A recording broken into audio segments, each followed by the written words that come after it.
మనకు తెలియకుండానే మన శరీరంలో కొన్ని రకాల పనులు అసంకల్పితంగా జరిగిపోతూ ఉంటాయి. గాలి పీల్చడం, రెప్పలు అల్లార్చడం, మింగడం అలాంటివే. ఈ ప్రక్రియల్లో ఏదైనా ఇబ్బంది ఏర్పడినప్పుడు మాత్రమే మనం వాటి గురించి పట్టించుకుంటాం.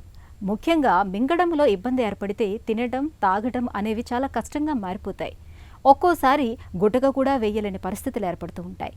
మింగడంలో ఇబ్బంది ఎదురవుతున్నప్పుడు ఆలస్యం చేయకుండా వెంటనే తగిన పరీక్షలు చేయించుకోవాలని చెబుతారు డాక్టర్లు. మింగడంలో ఇబ్బందిని తెచ్చిపెట్టే కారణాలు, వాటికి చికిత్స మార్గాల గురించి ఇప్పుడు తెలుసుకుందాం.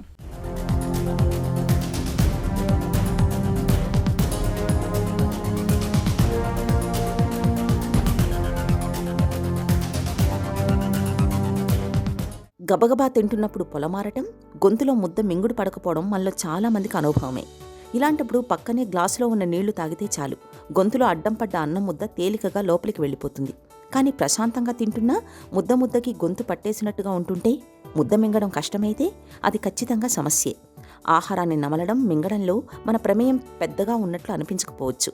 నిజానికి ఈ ప్రక్రియలో మన దేహంలో నాలుక నుంచి అన్నవాహిక వరకు చాలా కండరాలు, నరాల తోడ్పాటు ఉంటుంది.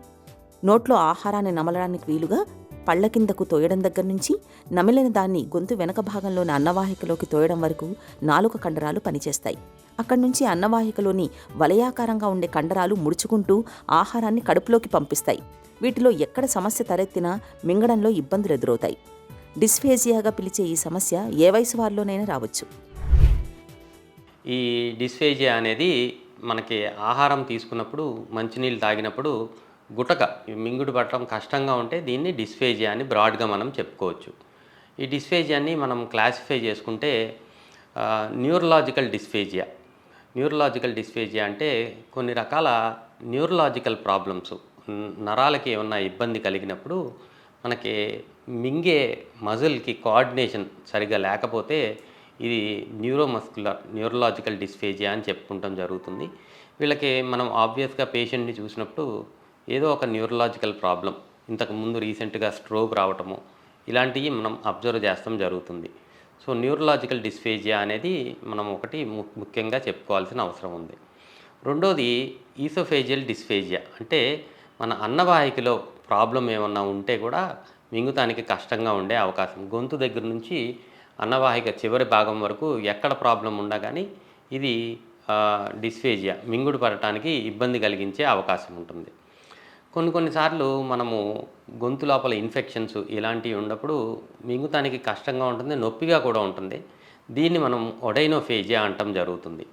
సో ఇలాగా డిస్ఫేజియాకి రకరకాల కారణాలు ఉండే అవకాశం ఉంటుంది. మోస్ట్ కామన్గా చాలా ఎక్కువ శాతంలో మనము ఈ మింగుతానికి కష్టం అనేది అన్నవాహిక లోపల ఏమన్నా ఇన్ఫెక్షన్స్ కానీ, పూత కానీ ఉంటే మనం చూస్తాం జరుగుతుంది. ఇన్ఫెక్షన్స్ అనేవి జనరల్గా ఎక్కువ శాతంలో మనం ఫంగల్ ఇన్ఫెక్షన్స్, క్యాండిడియల్ ఇన్ఫెక్షన్స్ మనం ఎక్కువ శాతంలో చూస్తాం జరుగుతుంది. అన్కంట్రోల్ డయాబెటీస్ ఉన్నా కానీ, ఆస్తమా లేకపోతే ఏదైనా రెస్పిరేటరీ ప్రాబ్లమ్స్కి ఇన్హేలర్స్ తీసుకునే వాళ్ళల్లో కానీ ఈ ఈసోఫేజియల్ క్యాండిడియాసిస్ అనే ఇన్ఫెక్షన్, అంటే ఒక ఫంగల్ ఇన్ఫెక్షన్ని మనం మోస్ట్ కామన్గా చూసే అవకాశం ఉంటుంది. ఇది మింగుతానికి కష్టంగా ఉండే అవకాశం. అరుదుగా వైరల్ ఇన్ఫెక్షన్స్, అన్నవాహిక లోపల ఈసోఫేగస్ లోపల వైరల్ ఇన్ఫెక్షన్స్ వచ్చినప్పుడు విపరీతమైన నొప్పి అండ్ మింగుతానికి విపరీతమైన నొప్పి ఉండే అవకాశము డిస్ఫేజియా, ఒడైనోఫేజియా మనం చూస్తాం జరుగుతుంది. ఇది కాకుండా సివియర్ యాసిడ్ రిఫ్లెక్స్, అంటే మనకి గ్యాస్ట్రోఈసోఫేజియల్ రిఫ్లెక్స్ డిసీజ్ అంటారు. పొట్టలో ఉండాల్సిన యాసిడ్ అనేది అన్నవాహిక లోపలికి పైకి రావటం వల్ల అన్నవాహిక చివరి భాగంలో పూత కానీ, పుండ్లు కానీ ఏర్పడే అవకాశం ఉంటుంది. జీఈఆర్డి, సివియర్ జీఈఆర్డి వల్ల మింగుతానికి కష్టము, మింగుతానికి నొప్పి ఉండే అవకాశం ఉంటుంది. ముద్ద మింగుడు పడకపోవడం, గొంతు పట్టేసినట్టుగా ఉండటం అనేది చాలా వరకు వయసు మళ్ళిన వాళ్ళలో చూస్తుంటాం. ఇందుకు ఆహారాన్ని సరిగ్గా నమలకపోవడం, వయసుతో పాటు అన్నవాహిక కండరాల శక్తి సన్నగిల్లడం కారణాలుగా ఉంటాయి. అయితే నోటితో గాలి పీల్చుకునే అలవాటు ఉన్నప్పుడు, లాలాజలం తగినంత ఉత్పత్తి కానప్పుడు, గొంతు తడారిపోతున్నప్పుడు ఇలాంటి సందర్భాల్లో ముద్ద మింగడం కష్టమైన వ్యవహారంగా ఉంటుంది. ఇక గ్యాస్ట్రో ఈసోఫేజియల్ రిఫ్లెక్స్ డిసీజ్ అంటే కడుపులో నుంచి ఆమ్లాలు పైకి రావటం వలన అన్నవాహిక టిష్యూ దెబ్బతినడం, ముడుచుకుపోయినప్పుడు కూడా మింగుడు కష్టమవుతుంది. రేడియేషన్ థెరపీ తీసుకున్నప్పుడు అన్నవాహిక కండరాల్లో వాపు వచ్చి అవి దెబ్బతినిపోతుంటాయి. అన్నవాహిక కండరాలు బిగుసుకుపోయినప్పుడు, లోపల ఏవైనా గీరుకున్నప్పుడు, థైరాయిడ్ గ్రంథిలో వాపు ఉన్నప్పుడు, క్యాన్సర్ల బారిన పడ్డప్పుడు, అలాంటి సందర్భాలన్నింటిలోనూ ముద్ద మింగడం అనేది కష్టంగా మారుతుందని చెబుతున్నారు డాక్టర్. 90% ఆఫ్ ద టైం మింగుతానికి కష్టంగా ఉంది అంటే అది అన్నవాహికలో ప్రాబ్లం ఉంది అని అర్థం. ఆల్రెడీ ఏదైనా న్యూరలాజికల్ ప్రాబ్లమ్స్ ఉంటే వీళ్ళల్లో న్యూరలాజికల్ డిస్ఫేజియా ఉండే అవకాశం ఉంటుంది. గొంతు లోపల ఏదైనా ప్రాబ్లం ఉంటే దీనివల్ల వచ్చే మింగుతానికి కష్టం కానీ నొప్పి కానీ చాలా టెంపరరీగా ఉండి ఒక 5 రోజుల నుంచి వారం రోజుల్లో అది తగ్గిపోయే అవకాశం చాలా ఎక్కువగా ఉంటుంది. వారం రోజులు పైబడి ఎవరికైనా ఇబ్బంది ఉంది అంటే అది అన్నవాహికలో ప్రాబ్లం ఉంది. దాన్ని మనం ఇన్వెస్టిగేట్ చేసుకుని కారణం ఏంటో కనుక్కొని ట్రీట్ చేసిన అవసరం ఉంటుంది. సో ముఖ్యంగా ఫస్ట్ అండ్ ఫార్మోస్ట్ హిస్టరీలోనే మనకి మోస్ట్ ఆఫ్ ద టైం ఇది న్యూరలాజికల్ డిస్ఫేజియానా, ఈసోఫేగస్కి సంబంధించిన మింగుతానికి కష్టమా అనేది క్లియర్ కట్గా హిస్టరీలో తెలిసిపోతుంది. న్యూరలాజికల్ డిస్ఫేజియా అనే అనుమానం వచ్చినప్పుడు న్యూరలాజికల్ ఎవాల్యుయేషన్ ముందు చేసుకుని ఏదైనా మేజర్ నర్వ్స్కి ప్రాబ్లం ఉందా అనేది చూసుకోవాలి.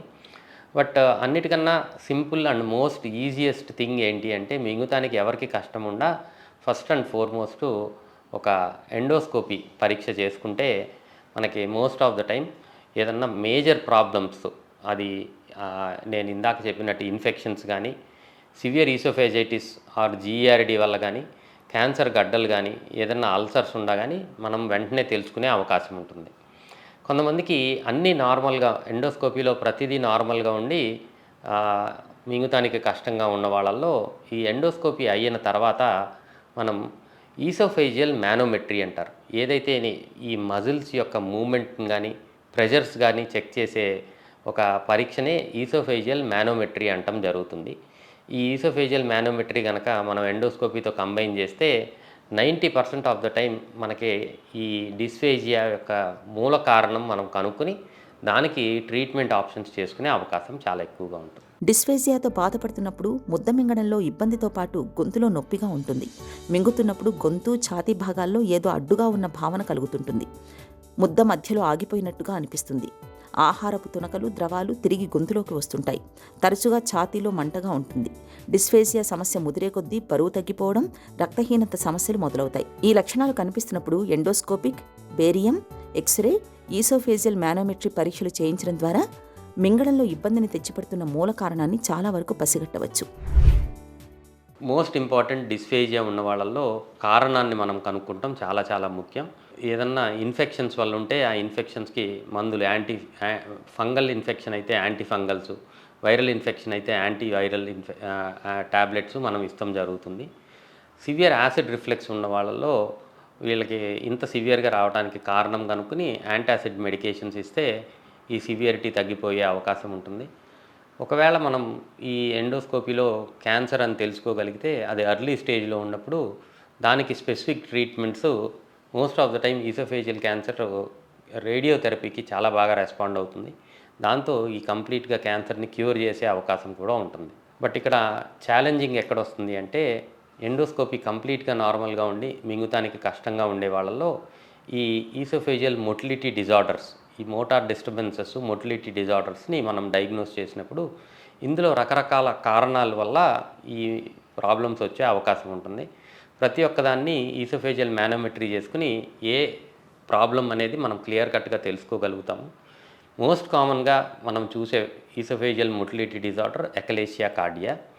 ఈ ఎకలేషియా కార్డియా అనేది లోవర్ ఈసోఫేజియల్ స్పింక్టర్, అన్నవాహికకి పొట్టకి మధ్యలో ఉండే స్పింక్టరు రిలాక్స్ అవ్వాల్సిన స్పింక్టరు కంప్లీట్గా కాంట్రాక్ట్ అయ్యి అక్కడ మజిల్స్ హైపర్ యాక్టివ్గా ఉండటం వల్ల వచ్చే ప్రాబ్లం ఇది.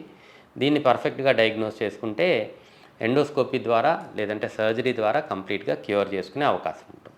మింగడంలో ఇబ్బందిని చాలా వరకు మందులతోనే తగ్గించుకోవచ్చు.